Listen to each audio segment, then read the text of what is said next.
부활이 되는 거룩한 주의 복음입니다.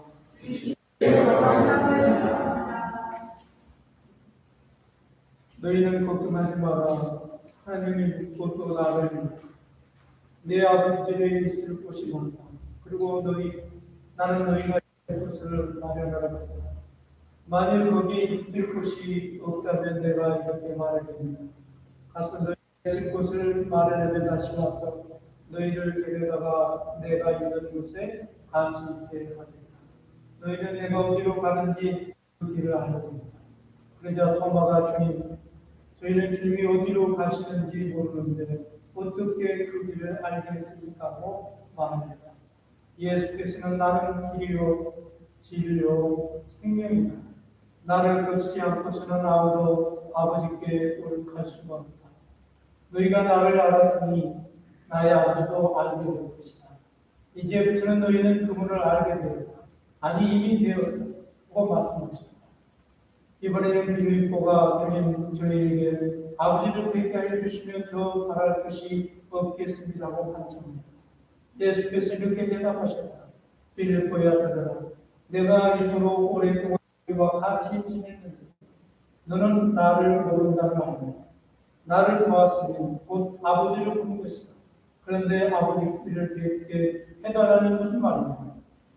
너는 내가 아버지 안에 있고 아버지께서 내 안에 계시다는 것을 믿지 않는다. 내가 너희에게 하는 말도 나 스스로 하는 말이 아니라 아버지께서 내 안에서 계시면서 몸소 하시는 일이다. 내가 아버지 안에 있고 아버지께서 내 안에 계시다는 말은 한 말을 믿어라. 못 믿겠거든 내가 하는 이 일을 보아서라도 믿어라. 잘 들어두어라. 나를 믿는 사람은 내가 하는 일을 할 뿐만 아니라 그보다 더 큰 일도 하게 될 것이다.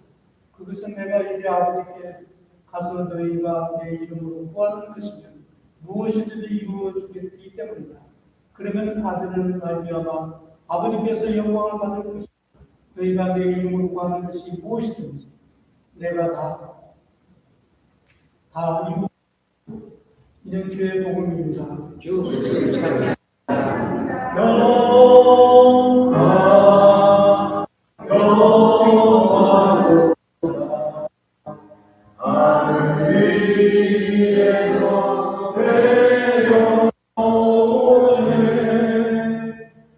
그 사랑의 물결이 영원토록 내 영혼을 덮으소서.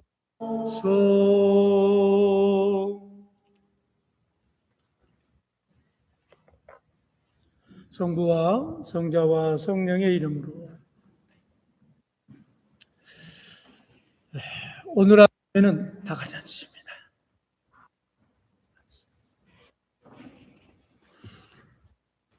오늘 아침에는 믿음의 시선이라고 하는 제목으로 또 하나님의 말씀을 함께 나누도록 하겠습니다.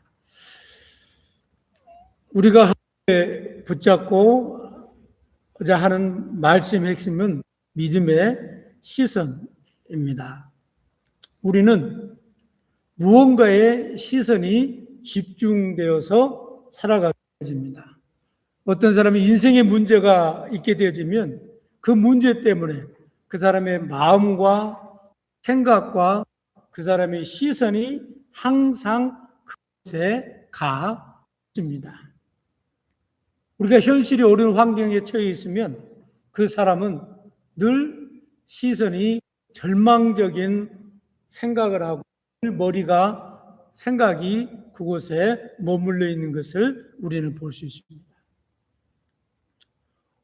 오늘은 마음과 생각과 시선이 어디에 머물러 있습니까? 같은 상황 속에서 어떤 사람은 마음과 생각과 시선이 온통 절망적인 상황에 빠져 있는 경우를 봅니다. 어떤 사람은 마음과 생각과 시선이 늘 가능성에 있는 것을 봅니다. 우리가 이 상황이 찾아올 때 긍정적인 사람은 위기나 기회를 자기 자신의 배움의 기회로 한 단계 더 올라설 수 있는 기회로 생각을 하게 되어집니다. 그러나 부정적인 생각은 그런 환경이 다가왔을 때에 그는 늘 절망과 낙심과 좌절 속에서 그 자신의 실패를 생각하게 되어집니다. 그렇습니다, 여러분. 삶이 행복하냐 불행하냐의 차이는 어떤 조건에 처해 있느냐가 아니라 어떤 능력을 가지고 있느냐가 아니라 내가 어떤 생각과 어떤 마음과 어떤 시각으로 그 문제를 바라보느냐에 있다라고 하는 겁니다. 여러분, 믿음이란 무엇입니까? 히브리서 11장 1절에 보니까 믿음은 바라는 것에 대한 보증과 보이지 않는 것에 대한 확증이라고 기록하고 있습니다. 그렇습니다. 보이지 않는 것을 믿는 것이 믿음이다라고 하는 것을 우리는 알 수 있습니다. 그러나 이것을 조금 더 정확하게 우리가 표현을 한다면 보이는 현실을 넘어서 하나님의 시선을 바라보는 겁니다. 여러분, 우리의 눈에 보이는 것이 다가 아닙니다. 그러나 많은 사람들은 우리의 눈에 보이는 것을 믿고 보이지 않는 것에 대해서는 믿지 못하고 확신이 없습니다. 그러나 믿음은 보이는 현실을 가지고 믿음을 갖는 것이 아니라 그 보이는 현실 너머의 것을 보는 것이 믿음이다라고 하는 것을 우리는 알 수 있습니다. 오늘 이 시간 말씀을 통해서 믿음의 시선이 무엇인지 우리가 함께 살펴보기를 소망합니다. 첫 번째로 믿음의 시선은 하늘을 바라봅니다. 오늘 제1 독서 사도행전 7장에 보면 스테판이라는 사람이 나오게 됩니다. 이 사람은 예수 그리스도를 믿고 예수 그리스도를 증거했다고 하는 것으로 인해서 사람들 앞에, 그리고 그는 죽음을 맞이하고 있습니다. 많은 군중들은 그를 향해서 돌을 집어서 그를 향해서 던지려고 하고 있습니다. 그러나 스데파노는 그의 돌을 던지고 있는 사람들을 보고 있는 겁니다. 그들 너머에 있는 하느님의 나라를 보고 있는 것을 우리는 알 수 있습니다. 스데판 앞에 있는 사람들은 증오와 분노에 찬 모습으로 그 앞에 서 있지만 스데판을 바라보지만 스데판은 그들 너머에 있는 하느님의 나라를 바라보고 있다라고 하는 것입니다. 그런데 중요한 것은 스데판이 하느님의 나라를 바라봤을 때 하늘문이 열렸습니다. 예수님이 하느님 오른편에 서 계신 것을 보았습니다. 우리는 같은 상황과 같은 장소인데 그것을 어떻게 보느냐에 따라서 그 사람의 인생관이 달라지고 그 사람의 삶의 여정이 달라지게 되는 것을 봅니다. 사람들은 분노로 돌을 들고 스데판을 바라봤지만 스데판은 똑같은 장소에서 죽음이 다가오는 그 순간에도 하느님의 나라를 바라보게 되어졌다라고 하는 것입니다. 이것이 바로 믿음의 시선이다라고 하는 겁니다. 예수 믿는 사람은 현실의 문제 때문에 내 눈에 보이는 것 때문에 우리의 마음을 뺏겨서는 안 됩니다. 문제가 우리 눈에 보이는 다가 아니기 때문에 그렇다는 겁니다. 그래서 늘 예수 믿는 사람은 삶의 여정에서 여유가 있는 거예요. 네. 지금 나에게 보이는 것이 절망적인 환경이기 때문에 주변 사람들은 그것으로 해서 두려워하고 무서워하고 절망 가운데 있지만 그러나 믿음의 사람 그 절망이 넘어서 그 두려움의 벽을 넘어서 하느님의 나라가 있다고 하는 것을 가지고 있기 때문에 그렇습니다. 그래서 예수 믿는 사람은 항상 여유가 있어야 됩니다. 세상이 어떻게 돌아가는 데보다 하나님이 어떻게 세상을 움직이시고 하나님이 어떻게 이 세상을 다스리시는지에 관심을 가져야 된다라고 하는 겁니다. 현실을 부정하는 것이 아니라 현실 너머에 계신 주님을 바라보는 것입니다. 그리고 여기서 우리가 놓치지 말아야 할 것은 정말 중요한 장면이 더 나옵니다.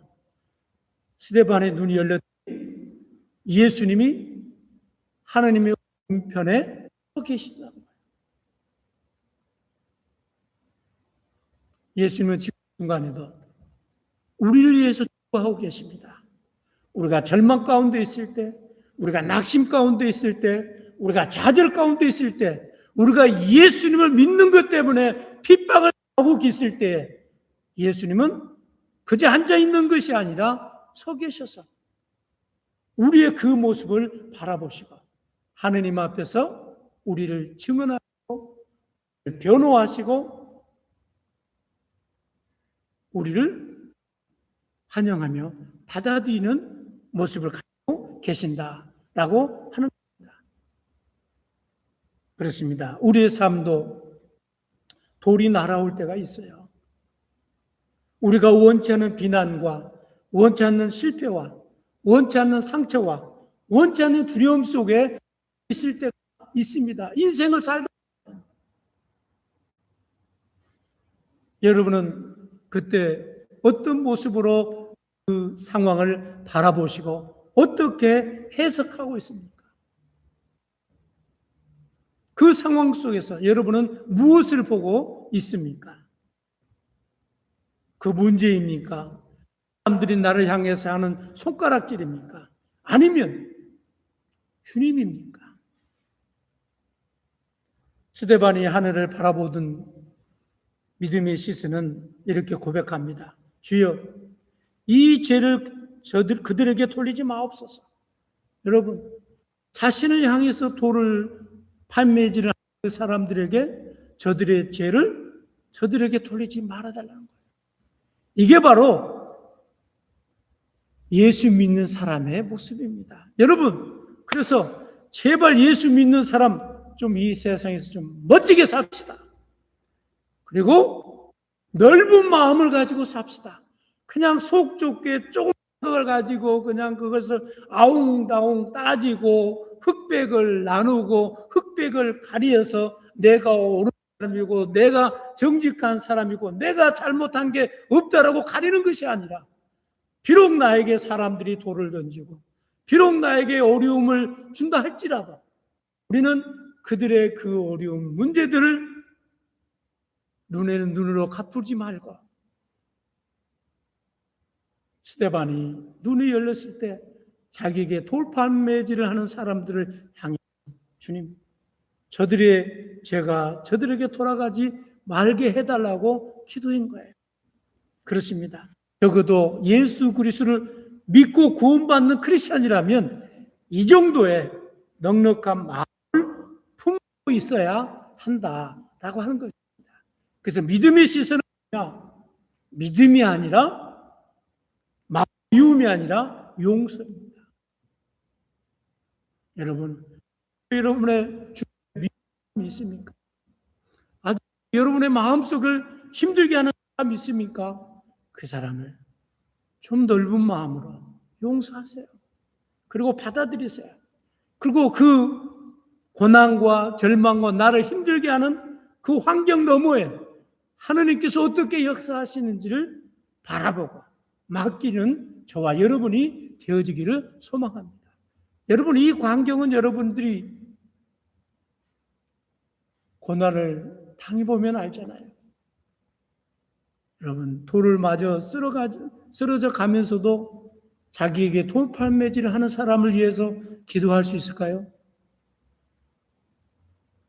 우리는 할 수 없습니다. 그러나 우리의 눈이 열리면 우리의 믿음의 시선이 하늘나라에 향하면 우리의 원수를 용서할 수 있고 품을 수 있고 우리를 힘들게 하는 사람을 우리가 이해해서 기도할 수 있습니다. 이것이 바로 크리스찬의 모습입니다. 두 번째로 믿음의 시선은 우리의 정체성을 새롭게 합니다.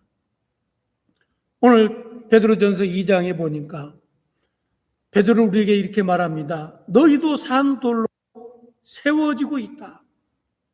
여러분, 산돌은 뭡니까? 오늘 본문에 보니까 건축자가 버린 돌, 즉 세상 사람들과 유대인들이 버린 그 돌이신 예수님이 하느님의 나라를 세우는데 머릿돌이 되어 주신다라고 말씀하고 있습니다. 그렇습니다. 그래서 그 돌을 하느님의 나라를 세우는데 기초성이 되어집니다. 세상은 그리스도인들을 이렇게 봅니다. 부족한 사람, 실패한 사람, 보잘것이 없는 사람. 그래서 고린도전서 1장 18절로 21절에 보니까 십자가의 도가 미련한 자들에게는 미련한 것이요 구원을 얻는 우리에게는 하느님의 능력이라. 세상 사람들은 예수 믿는 사람을 바보 취급합니다. 예수 믿는 사람을 미련하다고 생각합니다. 그러나 우리는 그 안에서 구원의 능력이 있습니다. 그것이 바로 십자가의 능력이다라고 하는 겁니다. 지금 이 순간에도 세상 사람들은 예수 믿는 사람들을 향해서 모자란 사람들로 생각할 수 있습니다. 그러나 그리스도인들의 시선은 다릅니다. 세상 사람들 우리를 어떻게 바라보든지 우리는 우리인 거예요. 그게 뭐죠? 나는 산돌이다. 나는 하느님의 집을 지은 존재다는 거예요. 그리고 더 놀라운 선언을 베드로서에 합니다. 너희는 왕 같은 제사장이다. 그것은 단순한 표현이 아닙니다. 우리는 구원받은 사람들입니다. 우리는 하느님의 나라를 세상에 드러내는 사람들입니다. 그래서 매일 삶 자체가 예배입니다. 그래서 삶 자체가 하느님 앞에 제사를 드리는 삶이어야 된다라고 하는 겁니다. 여러분, 제사라고 하는 것이 어떤 겁니까?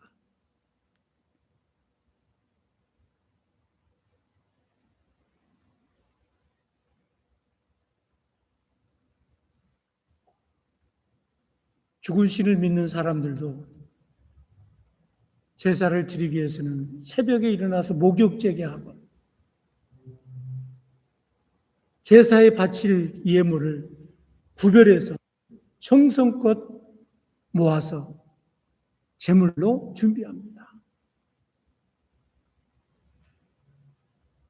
신당에 나오는 사람들이 그 신당에 나올 때 어떤 마음의 자세를 가지고 나오는지 우리는 알잖아요. 보셨잖아요.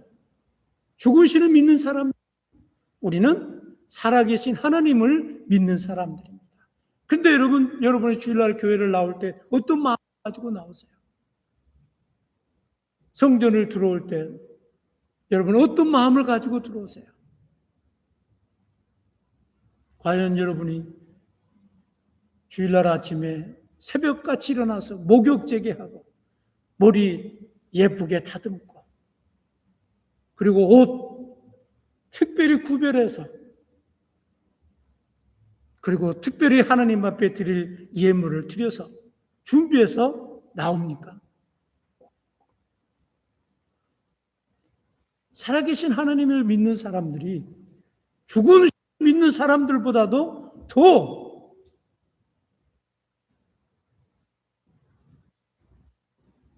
삶 가운데 삶의 제사로 드리는 삶의 애정을 찾아보기 어렵습니다. 그렇습니다. 우리는 우리의 매일의 삶이 우리 자신을 드리는 제사의 삶이어야 된다라고 하는 겁니다. 이것을 베드로가 뭐라고 그랬냐? 예수 그리스도를 믿는 사람들의 정체성이라는 거예요. 정체성이 뭡니까? 베드로서 얘기합니다. 택하신 족속이라는 거예요. 우리는 하나님 앞에 택함 받는 족속입니다. 왕 같은 제사장이라는 거예요. 거룩한 나라라는 거예요. 그의 소유된 백성이라는 거예요. 이렇게 우리를 선언하고 있는데 우리는 그 정체성을 잃어버린 채 우리의 삶을 산제사로 드리기보다는 형식적으로 모양만 가지고 신앙생활을 하고 있지는 않은지 우리 자신을 돌아봐야 돼요. 그렇습니다. 정체성이 바로 이것입니다. 왜 그렇습니까? 그의 아름다움을 선포하려 하십니다. 믿음의 시선은 나를 다르게 해석합니다. 나는 실패한 사람이 아니라 부심받는 사람이다. 나는 혼자가 아니라 하나님의 이름으로 부름받는 공동체의 일이다. 나는 약한 존재가 아니라 하나님의 일을 감당하는 사람이다. 이 고백이 바로 그리스도인의 정체성입니다. 그래서 여러분, 정체성이 한 사람은 삶의 여정에 흔들림이 없어요. 그러나 내가 누구, 나에 대한 정체성이 서 있지 않게 되어지면 우리는 늘 그 정체성의 흔들림 속에서 우리는 살아가게 되어집니다. 오늘 아침에 우리는 그리스도의 정체성을 지십시다. 그리고 그 정체성을 가지면 하느님 나라의 백성처럼 택한 족속과 왕 같은 제사장 나라처럼 그의 소유된 백성의 한 사람으로 살 수 있는 저와 여러분이 되어지기를 소망합니다. 마지막 세 번째로 믿음의 시선은 길이신 예수님을 바라보는 겁니다. 요한복음 14장에 예수께서 십자가를 앞에 두고 제자들에게 예수님의 십자가의 사건을 얘기합니다. 그럴 때 제자들이 두려워합니다. 우리는 지금까지 주님을 믿고 예루살렘까지 찾아왔는데 주님의 나라가 임하면 그 나라에 충성할 준비가 되어 있는데 갑자기 주님이 죽는다니요. 그들은 두려웠습니다. 그들은 불안했습니다. 그때 예수님께서 말씀하십니다. 너희는 마음에 근심하지 말라. 이어서 선언합니다. 내가 길이요 진리요 생명이다. 이 말씀 매우 중요합니다. 예수님은 길을 가르쳐 주시는 분이 아닙니다. 그 길 자체이시다는 거예요. 우리와 길벗이 되어 주시는 분입니다. 길을 안내해 주시는 분 아니라 우리와 길을 같이 동행하시고 함께 벗이 되시고 함께 나와 함께 자고 일어서고 살아가고 내 삶의 모든 부분에 함께 동행해 주신 분이심을 우리는 알아야 됩니다. 우리는 종종 묻습니다. 어떻게 살아야 합니까? 어떤 길이 맞습니까? 여러분, 인생에는 매뉴얼이 없어요. 인생에는 정답이 없습니다. 성공에도 다 다른 모습입니다. 어떤 사람은 이렇게 해서 성공하고 어떤 사람은 저렇게 해서 성공하고 인생에 어떤 매뉴얼이 있다면 그 매뉴얼도 산다면 실패할 확률이 줄어들겠죠. 그러나 인생의 삶에 매뉴얼이 없습니다. 그래서 우리는 늘 오늘 본문의 믿음의 시선을 갖춰야 됩니다. 그래서 길은 방법이 아니라 삶이라는 거예요.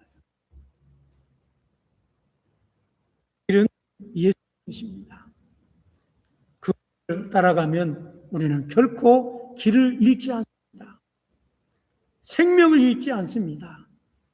진리를 잃지 않습니다. 그분을 바라보면 방향이 분명해집니다. 그 안에 있으면 생명이 있습니다. 믿음의 시선은 길을 찾는 것이 아니라 주님을 바라보는 겁니다. 말씀의 결론을 맺습니다. 믿음의 시선을 우리는 오늘 나눴습니다. 스데반은 하느님의 나라에 시선을 두었습니다. 베드로는 정체성에 믿음의 시선을 두었습니다. 그리고 예수님께서는 길이요, 진리요, 생명이라고 봤습니다. 이 세 가지는 하나입니다. 주님을 바라보는 시선. 이번 한 주간도 우리가 주님을 바라보십시다. 우리가 문제가 올 때 지금은 주님은 어디 계신가? 자신이 작게 느껴질 때 나는 누구인가? 길이 보이지 않을 때 주님을 따라가고 있는가? 그때 우리의 경험이 될 것입니다. 하늘문이 열리는 순간, 마음이 뜨거워지는 순간 길이 분명하게 보일 겁니다. 그렇습니다. 오늘 아침에 우리는 시선을 어디에 두고 있느냐? 하늘에 두십시다. 그리고 우리의 정체성을 깨달읍시다. 그리고 이신 예수님을 바라보면 생명과 구원이 우리의 길에 놓여져 있고 우리의 삶이 동행하는 삶으로